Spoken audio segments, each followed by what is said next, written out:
A sitcom kid can learn two things at the same time: how to make millions laugh and how to hide what hurts. For 8 straight years, America watched one little girl grow up on camera, convinced they knew her. Then Full House ended in 1995, and at 13, she stepped off a warm, familiar set into a silence she didn't know how to live with. Not long after, alcohol entered the picture, and by 17, the people around her could see she was crossing lines she kept refusing to name. Later, the contradiction turned stomach-dropping, standing in front of college students delivering anti-drug speeches while still using the very substances she warned them about.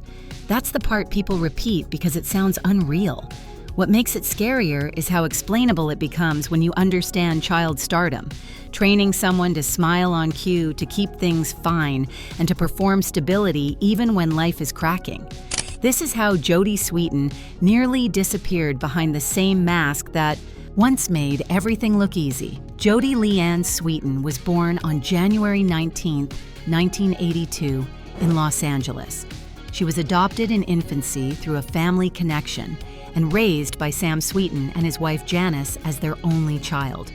She has said she always knew she was adopted, and that as she got older, she learned more about her birth family background, including addiction and incarceration during the period surrounding her birth.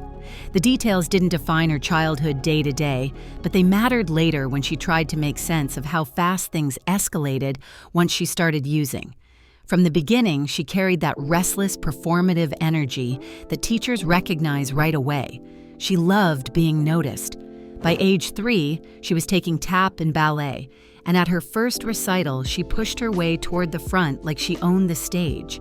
Janice saw that fearlessness and let her try auditions. When Jodie landed early commercial work, she didn't treat it like a cute side activity. She treated it like the thing she had been waiting for. She booked a string of commercials and then started appearing in small TV roles. In 1986, she did a guest spot on the sitcom Valerie. It was the kind of job child actors do all the time. Show up, do your lines, go home. The difference was that someone developing a new family sitcom saw her and kept her in mind.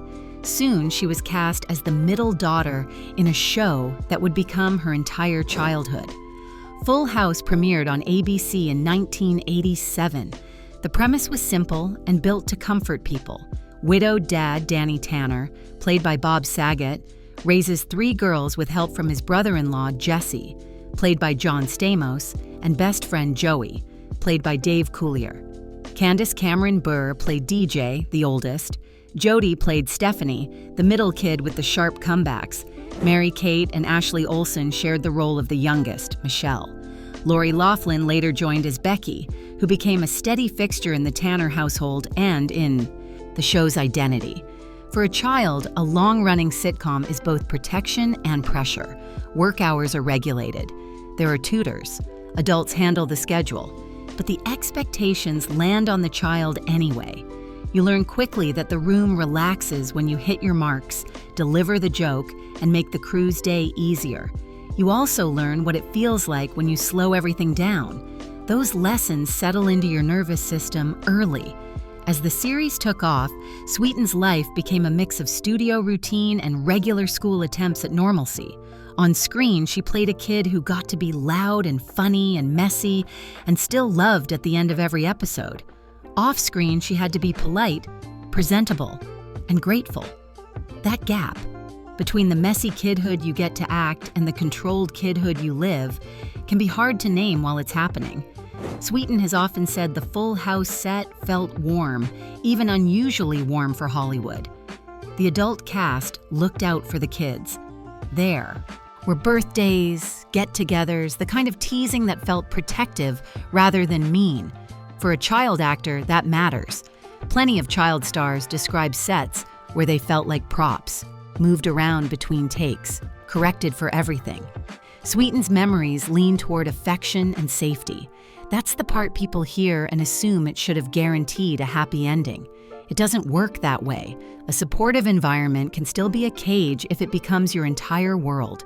When your days are structured by call times, rehearsals, tutoring, and adults telling you what happens next, you can grow up highly capable in that system and strangely unprepared outside it. The set becomes scaffolding. It holds you up while you're inside it, and when it disappears, you feel it in your body before you can explain it in words. As she got older, she also dealt with a quieter kind of pressure, being recognized everywhere. At school, classmates treated last week's episode as her real life. Adults expected her to be charming and easy. Strangers assumed her personality matched the character they watched. Even when nothing bad was happening, she still lived with the constant sense of being watched. So she learned to give people what they wanted. It starts harmless. Smile even when you feel awkward. Keep the mood light. Don't get emotional. Don't make anyone uncomfortable. Over time, it becomes reflex.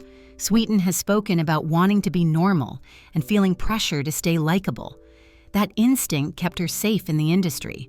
It also trained her to push discomfort down until it built up and demanded an exit somewhere else. She has also discussed being diagnosed with ADHD as an adult and looking back at how the strict routine of working on a set helped her focus. When your mind runs hot and fast, structure can feel like relief. Lose that structure, and you're suddenly left with your own brain 24/7, no routine to lean on, no clear next step, and no place to put the energy. The public saw a kid who looked happy. The private truth was more complicated, a child learning to perform calmness and to keep anything messy out of sight. That kind of training can look like maturity. It can also become a trap once substances enter the picture, because the same person who learned to act fine can hide a lot for a long time. In 1995, Full House ended after 8 seasons. For viewers, it was a goodbye to comfort TV. For Sweetin, it was the end of the only structure she had known since kindergarten.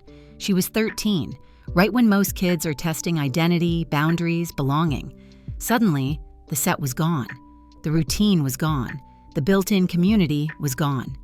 Sweetin has described feeling empty and dropped into a normal life she didn't know how to do. It wasn't that she had never gone to school or never had friends. It was that her normal had always been split. She had adult responsibilities and a child body, and she had childhood, needs that never fit neatly into her schedule. Then, overnight, she was expected to just be a regular teenager and act like the transition was no big deal. She also hit a weird identity wall. She needed to figure out who she was outside the show, yet most people still saw her through the show. When you're 13, you want freedom to change your mind every day. You want room to try things and fail and start over. Fame makes that harder because strangers hold you to an image you didn't choose and can't fully escape. She wanted distance from the good kid image. She has said she wanted to prove she was more than what people remembered. That urge is normal in adolescence. In her case, it collided with access and attention and the sense that consequences didn't apply the way they did to everyone else. In 1996, at Candace Cameron Bure's wedding, Sweetin drank heavily. She later described getting blackout drunk at 14 and feeling deep embarrassment afterward, with her mother horrified by what happened. But she also admitted something unsettling. There was a sense of release in it, like she had finally stepped out of the role everyone expected her to play. That moment became a pivot. It wasn't the first drink that ruined her life. It was the first drink that taught her she could shut her brain off on purpose. After that, she sought out people who would match her energy and let her go further. By 15 or 16, she has said she could tell she was partying harder than peers. It stopped being trying stuff. It became drinking for effect. Drink until the switch flips, then do it again as soon as you feel yourself returning to normal. By late high school, Sweetin's substance use escalated. She has spoken about progressing from alcohol to marijuana and other illicit substances in her teens. The speed matters because it shows how early dependency can lock in when the underlying issues stay untouched. Restlessness, shame, loneliness, the need to numb, the need to belong somewhere that doesn't demand constant perfection. Denial made sense to her then. She was young. She had resources. She still looked functional. She could show up, smile, and tell herself it was normal teenage behavior. Addiction in her mind belonged to someone else, someone older, someone who had already ruined their life. But people around her saw the shift. She has described noticing concern on faces while she kept insisting she had it under control. Friends eventually contacted her parents. That kind of intervention is humiliating when you're a teenager, but it can also be the first time someone tells you the truth out loud. Your life is not fine, and it's getting worse. Sweetin entered rehab as a teenager. That's not a glamorous detail. It's a warning sign. It means the consequences were already loud enough that adults stepped in, and she couldn't keep pretending it was just partying. For a period, it looked like she stabilized. She graduated from Los Alamitos High School in 1999 and went on to Chapman University. She tried theater. She tried college life. She tried building an identity that did not revolve around the show. The problem is that stopping use for a stretch isn't the same as healing. Early recovery can look like abstinence and routines, and I'm doing better. If the deeper patterns stay intact, people-pleasing, hiding pain, fear of judgment, relapse waits for the next big stressor. In her early 20s, Sweetin rebuilt a life that looked responsible from the outside. She married Sean Holgan, a Los Angeles police officer, in 2002, and she kept pushing forward with school and work while trying to convince everyone, maybe even herself, that the chaos was behind her. On paper, it resembled stability, a marriage, a plan, forward motion. Underneath, the same pressure to look fine was still running the show. Sweetin has spoken about being driven by fear of judgment and by a compulsive need to look fine. Sobriety can turn into another mask if you treat it as image management. You show up, you say the right lines, you keep moving, you never admit you feel shaky. Then one pressure hits: stress, insecurity, isolation, and the old escape starts calling again. She has said that when her addiction escalated into harder drugs, the double life intensified. She could still show up, still smile, still look like she was holding it together, until she wasn't. One of the most pointed images from her own retelling comes from 2004, during an especially dark period, showing up to public events while actively using, then stepping right into the smile people expected. It captured the split she was living, recognized, visible, and unraveling at the same time. By the mid-2000s, the secret life was expensive and constant. Sweetin later estimated that in a relatively short span, she spent around $60,000 on drugs. The money is shocking, but the larger loss was trunaints, missed calls, half-truths, promises that sounded sincere in the moment and collapsed by morning.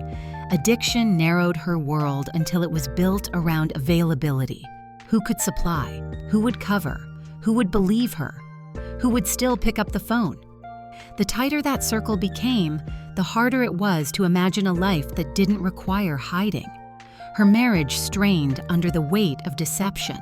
Sweetin has described living a double life while married to a police officer, with him unaware of how bad things were. Eventually, the spiral became public. She entered inpatient treatment at Promises in Malibu. Interviews followed. Headlines followed. The child star gone bad framing followed. Holguin filed for divorce, and the marriage ended in 2006.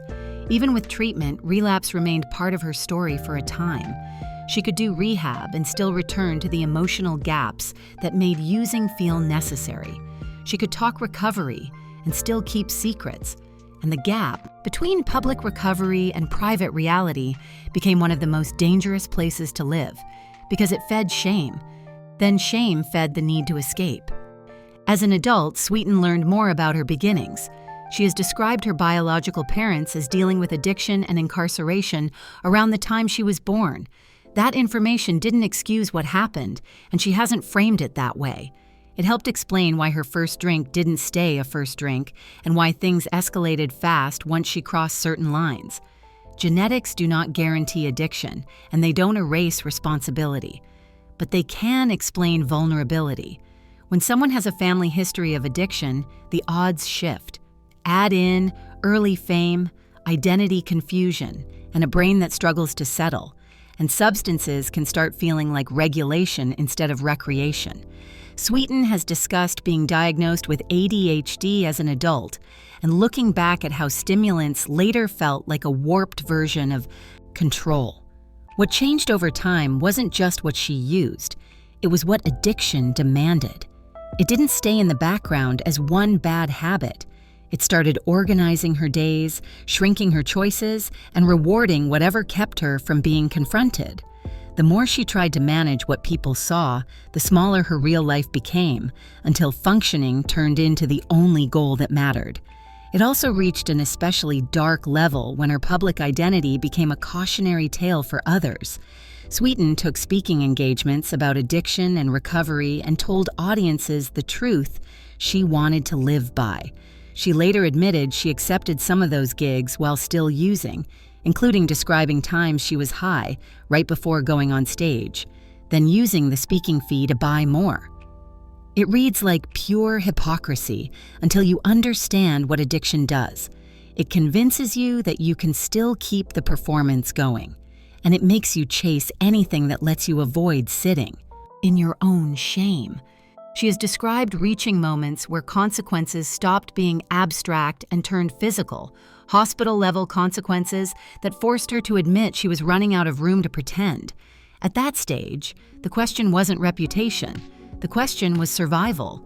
Treatment and interviews came before the true turning point. Sweetin has been open that early attempts at sobriety did not stick. She could do the motions while staying emotionally dishonest. Recovery looked like an image she could wear. Then she became pregnant. In 2007, she married Cody Herpin. In 2008, she gave birth to her first daughter, Zoe. Sweetin has described motherhood as a shift that changed the stakes. She couldn't control the world her child would grow up in, but she could control whether her child grew up with an actively using parent. She stayed clean during pregnancy. After giving birth, she relapsed. The relapse included an incident she later described with painful clarity: drinking, and then driving with her infant in the car. She has spoken about the guilt of that decision and about the moment it forced her to admit that love alone wouldn't keep her child safe if addiction stayed in charge. The aftermath turned immediate. Sweetin has described getting a call that triggered an emergency custody investigation tied to her drinking. One of those consequences that lands like ice water because it isn't theoretical anymore. She has cited early December 2008 as the point where she stopped treating recovery like something she could sound good about and started treating it like survival. From there, it became meetings, accountability, and building a life where the truth stayed in the room, even when it was ugly. Her marriage to Herpin ended and they divorced by 2010. Later that year, she had a second daughter, Beatrix, with Morty Coyle.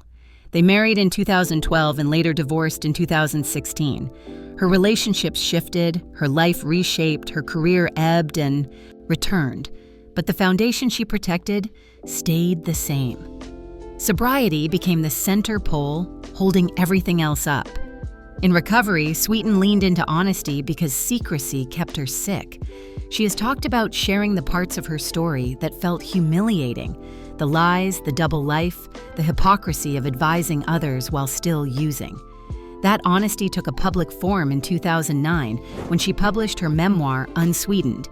The book didn't sanitize the story. It laid out how quickly she fell, how long she hid it, and how much damage denial can do when it wears a smile.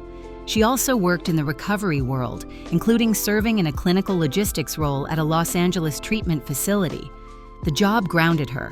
It kept her close to reality without glamorizing it. It also gave her identity outside entertainment at a time when many former child actors feel stuck between nostalgia and not knowing what comes next. In 2011, she faced another test after a car accident led to prescribed medication. Sweetin has said the prescription triggered relapse behavior.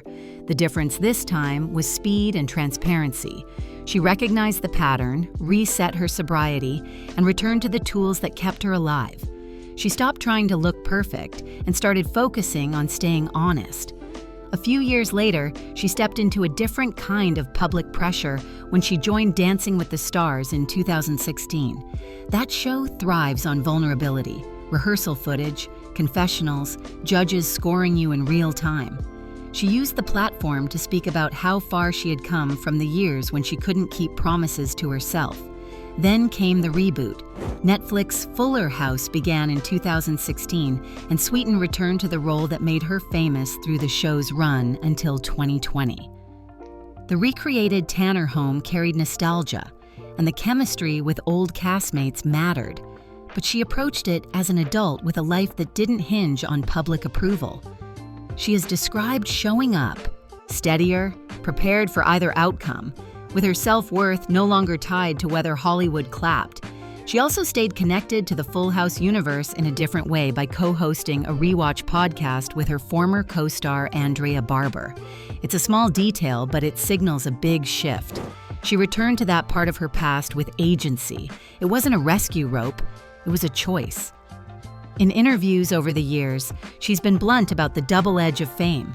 Celebrity can provide access to treatment and resources, but it also means your worst years become entertainment for strangers.